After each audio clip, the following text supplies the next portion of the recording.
দীর্ঘ বিরতির পর আবারও ভারত সফরে আসছেন বিশ্বখ্যাত পপ তারকা শাকিরা।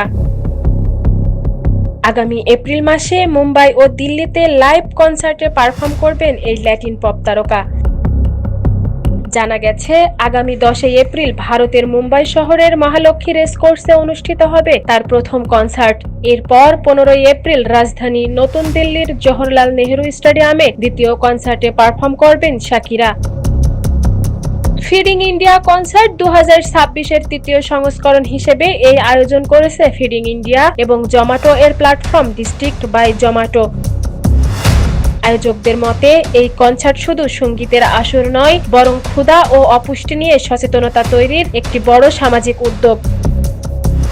এক বিবৃতিতে শাকিরা বলেন, ভারতে পারফর্ম করা সবসময়ই তার জন্য বিশেষ। মুম্বাই ও দিল্লির ভক্তদের সঙ্গে আবারও যুক্ত হতে পেরে তিনি রোমাঞ্চিত।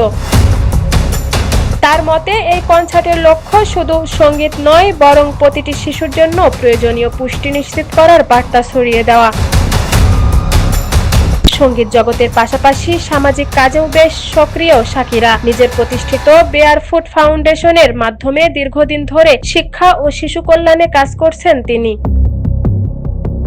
উল্লেখ্য, প্রায় 2 দশক আগে সর্বশেষ ভারতে কনসার্ট করেছিলেন শাকিরা। 2007 সালে তার বিশ্বভ্রমণ ওরাল ফিক্রেশন ট্যুরের অংশ হিসেবে মুম্বাইয়ের পারফর্ম করেছিলেন এই বিশ্বখ্যাত পপ তারকা। সোহানা শারমিন শিমু, বিনোদন ডেস্ক, কাল প্রকাশ।